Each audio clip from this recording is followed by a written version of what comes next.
Hello everyone, nongeye kubaha ikaze hano ku Gikoni Iwacu TV. Njye ubahaye ikaze ni Chef Alex. Uyu munsi rero tugiye kurebana hamwe ukuntu wateka spaghetti creme. Abantu bajya bambaza benshi ngo ni gute wakitekera makaroni cyangwa se spaghetti zirimo amata, ngo ni gute Alex, ngo ni gute wateka amakaroni ukayatekesha amata cyangwa wateka isosi irimo amata. Uyu munsi rero ntucikwe, uraje ubibone byose ukuntu wabyikorera, reba ukuntu izi spaghetti ziri gusa neza, just kuba washyizemo amata ibyo biba bihagije. Wabonye ko tuvangamo amata, just we amata waba ufite ayo ariyo yose ushyiramo, ubundi niyo utaba ufite creme cyangwa icyo bita fresh cream nta kibazo, ubundi amata yonyine yakakorera isosi nziza kandi iryoshye ukazaza utungura abantu b'iwawe. Reba ibintu tugiye gukoresha rero ni urunyanya n'igitunguru, tungurusumu n'inkoko, ibyo byonyine of course na spaghetti. Urabona ko ni ibintu bisanzwe n'agasenda gakeya cyane, nta bintu bihambaye by'ibirungo. Uratangira rero gusa amazi yawe uyabiza, umunyu n'amavuta gusa nibyo uri bushyiremo kugira ngo amakaroni yawe naza kujyamo ataza gustikinga. Urabona ko rero ahangaha ngiye ushyira amakaroni, ariko nashaka kubwira ngo amakaroni yawe ntukayateke uyavunaguye. Guteka amakaroni uyavunaguye ntabwo ari byiza, nta nubwo biteye apeti. Then iyo umaze gushyira amakaroni mu mazi, ikintu uba usigaje gukora ni kwa kundi uba ugenda uvanga uyatandukanya, ni ukugenda uyavanga uyatandukanya ataza afatanya. Urabizi ko amakaroni yaretse, hari abantu bayareka agashya nk'umuceri. Amakaroni ntabwo akwiye gushya nk'umuceri rwose, mujye mwisubiraho. Then iyo amaze gusa nk'ahiye, ariko ntukitondere hano ntabwo amakaroni yahisha cyane, ntabwo yahisha cyane, wumva ko ahiye ariko adahiye cyane kuko n'ubundi tuba tugiye kongera kuyateka. Then ukayaminina ugashyiramo amazi akonje, umaze gushyiramo amazi akonje amaze guhoramo ukuntu, ubundi tushyiramo amavuta kugira ngo nanone ataza guhora afatana. Iyo ari amakaroni rero, cyangwa se nakunze gukoresha amakaroni kuko n'abandi benshi bazi, yari amakaroni asanzwe ari pasta zisanzwe za salade, wowe ikintu ukora ukushyiramo olive oil. Iyo ari za salade, kuko kuri bino za spaghetti zo guteka nashyizemo amavuta asanzwe nta kibazo. Ahangaha twe tugiye rero ku gikorwa cyacu cyo gutangira gukata icyo bita vegetables zo turi bukoreshe. Hano tugiye gukora mise en place. Icyo natangiye nkora zose zari mise en place, gutogosa amakaroni, iriya niyo bitwa mise en place preparation y'ibikoresho uri kwitegura gukoresha. Kubitegura kare burya bari byiza, bituma ibintu byihuta. Hano rero nafashe igitunguru, urabona ko mfata igitunguru nyine ukavanaho iby'inyuma, kugira ngo ubize kwihuta, ubundi ukadukata icyo bita julienne. Julienne ku bantu batatuzi no gukata utureture, yaba karoti yaba icyo, ariko ukabikata mu buryo burebure apana udukibe. Kwa ko impamvu nta yindi ni ukubera ko tuba tugiye guteka amakaroni, kandi amakaroni nayo ni maremare. Tuba dushaka kugira ngo rero tuze kujyanisha amashape ku isahani yawe bize kugaragara neza, bitaza kugaragara nabi. Then na poivro, njye nakoresha poivro y'umutuku, ariko wowe ushobora gukoresha poivro y'icyatsi bitewe nuko ubishaka. Gusa nagufavoriza gukoresha poivro y'umutuku. Poivro y'icyatsi njye irankoshona, irahinduka, ibara ryayo rirahinduka iyo rimaze kwitwa n'umwuka. Ariko nayo nakase utujurienne kugira ngo bikomeze kugenda bisa neza nyine kandi mu murongo umwe. Urabona wowe ushobora gushyiramo udukibe tukaza nyine natwo tuba dusa neza, ariko nyine ntabwo biba biri. Hano nagerageje kubakora ibintu biri standard kugira ngo n'umuntu nawe wateguriye azabone ishusho avuga ngo iyi ni 5 star hotel ndi kuriramo, cyangwa se ni mu rugo ndi kurira. Inyanya rero zo urabona zo nazikase bisanzwe, just nangiye kuziblendinga. Inyanya ngiye kuziblendinga kugira tubone juice.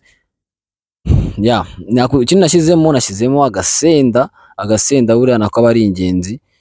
Then mfata inkoko nazo nzikata utujurienne. Mw'abantu mwe murebe ukuntu nazo nazikase, utazigera uvuga ngo urabona ngo Alex yatubwiye gukata inkoko ngo dushyiremo ibyo tubonye byose. Udukoko natwo udukata utujurienne, dukata duto tureture kugira ngo nituza guhana n'amakaroni bitaza kugaragara nk'ibintu rwose by'imbusane. Ubundi ugafata n'utungurusumu twawe. Urabona ngiye ukuntu nkora tungurusumu, ngenda nkubitaho icyuma kugira ngo byihute. Ushaka icyuma kintu ukajya gukubita kugira byute. Pana handi mukoresha ibintu by'ibicupa mugasanga muri gucugusa. Ahangaha ukoresha icyuma kugira ngo byihute, ubundi ukaducopinga. Ukata gutyo babyita chopping. Ngenda mbereka n'amaterime amwe mu materime y'igikoni. Ahangaha rero nagiye kuyo bita kumarina, kurunga inyama. Agiye kuzirunga, nazirungishije njye nta nkunda ibirungo byinshi nk'ibisanzwe. Ngiye nkoresha ibintu biri normal, umunyu, paprika, just ibyo ngibyo, cyangwa se umunyu na black pepper gusa. Njye hano nashyizemo umunyu na black pepper kuko ni ikintu byo byari biri hafi yanjye, kandi nabyo prefera kurusha ibindi byinshi cyane. Nashyizemo umunyu na black pepper kugira ngo inyama zanjye ni muri kwa kuzikaranga zize kuza zifite agahumuro kandi na testi buryo ukaranze inyama zifite testi, washyizemo testi zirushaho kuryoha ntabwo zimera nk'izo warunze nyuma. Ahangaha rero nari nazise mu isafuriya yenda ngaragura kugira ngo ndebe ko zafashe irangi, nyine bya nimita gufata irangi. Then iyo umaze kubona nyine ko zafashe irangi, nta kindi tuba dusigaje kuba twashyiramo nk'imboga, kuba washyiramo imboga cyangwa se kuba wazivanamo wenda hari ikindi gihe ugiye kuzikoresha. Ariko njyewe nahise nshyiramo imboga kuko nizo nari nkurikijeho, nahise nshyiramo imboga ubundi ndagaragura. Hano ugaragura gake gake rero, urageza ugashyiramo n'akariro gake, kuko iyo ufite nk'isafuriya imeze nabi nyine bigenda bifata munsi ukuntu. Hano urabona ko rero nari nzanye ya juice y'inyanya mpita nyishyiramo. Then hano ushyizemo iyi juice y'inyanya, ikintu cya mbere ukora urabireka bikaba bitogota, ya juice y'inyanya za nyanya dushyizemo zikagenda zigashya. Hano ko nanjye napfundikiye ndabireka, ya juice iragenda irashya nyine, za nyanya ziragenda zirashya neza. Then ukomeza nyine uvanga, ugiye gukomeza uvanga gake gakeya. Hano nahise nshyiramo sauce tomate, nshyiramo na curry powder. Curry powder nyine nashatse curry powder kuko nicyo kirungo cyari cyiza, burya curry kunda kujyana n'ama pastas, ku buryo nyine ibintu bijyanye n'ama pastas ibintu biba bisa neza cyane rwose. Urabona ko hano nahise nshyiramo amazi, nyine ndavanga. Ariko hano ubaye ufite nyine amata menshi ahagije, wowe ushobora kudashyiramo amazi ugashyiramo amata rwose nta kibazo. Ngewe hano nahise nshyiramo rero n'amata kugira ngo nyine isosi yacu nk'uko nababwiye ni iy'amata. Kandi ikindi cya kabiri nababwiraga nyine ni uko umuntu utanywa amata hano rwose iyi sosi iramureba, kuko iyi sosi nanjye sinywa amata ariko ndya ibiryo bitekesheje iyi sosi rwose. Ku muntu utanywa amata iramuvura iyi sosi, ku muntu utanywa amata rwose niho wakura intungamubiri z'amata. Urabona ukuntu nyine ukimara gushyiramo amata ukuntu isosi ihita isa. Ikintu hano tugiye gushyiramo rero, tugiye gushyiramo ya creme. Ariko urabona ko ku muntu udafite creme n'ubundi sosi hano isa neza kandi ifashe. Hano tugiye gushyiramo creme, tubanjemo akabata. Kariya kabata impamvu natagashyizemo nkaranga rero nta yindi mpamvu, ubwo bata iyo uyishyizemo nyuma yongera taste somehow. Then ugashyiramo creme gake kuko tuba twashyizemo n'amata. Then ubundi iyo creme ni pristine creme, ariko nyine nk'abantu bari mu Rwanda bagira iyo bita fresh cream. Then ugavanga ka kabata rero, ikintu karagufasha kongera umuhumuro cyangwa se karafasha no kongera na taste. Nicyo kintu bata nyine yishyizemo nyuma yongera. Hano nahise nshyiramo n'akunyu, haherukagamo ka kunyu nashyize mu nyama. Urabona ko isosi hano irarangiye. Iyi sosi rero ushobora kuba wayishyira ku muceri, ushobora kuba wayishyira ku makaroni nk'uko twabivuze, ku ma pastas, ushobora kuba wayishyira no ku birayi. Ku bantu rero batari bazi ukuntu wateka isosi utekereje amata, dore nuko nguko wayikorera. Ushobora no gushyiramo iriya curry powder ukayishyiramo, just ugahita ushyiramo iriya paste, tomato paste, ukatumenamo n'amavuta rwose bigahita bijyana. Then hano ngigeze ku gihe cyo gukora ya dish yanjye.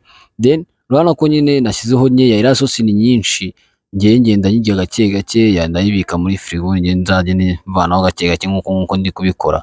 Nawe iyo ni tip rwose wajya uyifashisha, wajya uteka isosi nyinshi mu gihe udafite umwanya, ukaza uzivana muri firigo ukayishyira ku gapanu, just ugateka gakeya gashoboka.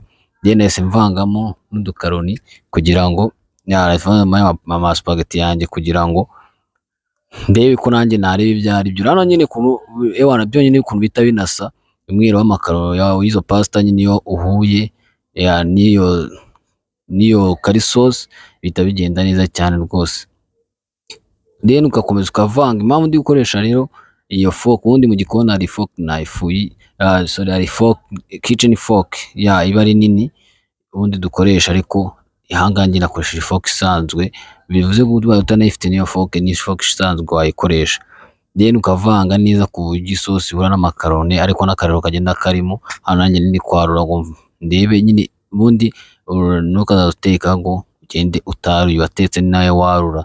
Then hano naruraga gake gakeya, nongera mbibutsa ku bantu bashyashya bari hano utakoze subscribe please reba hasi hano hari akabuto tanga ga subscribe.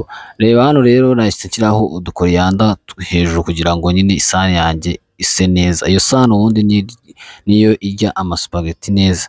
Then ndavuga tereka na nesting numve ngo ni ibiki natetse.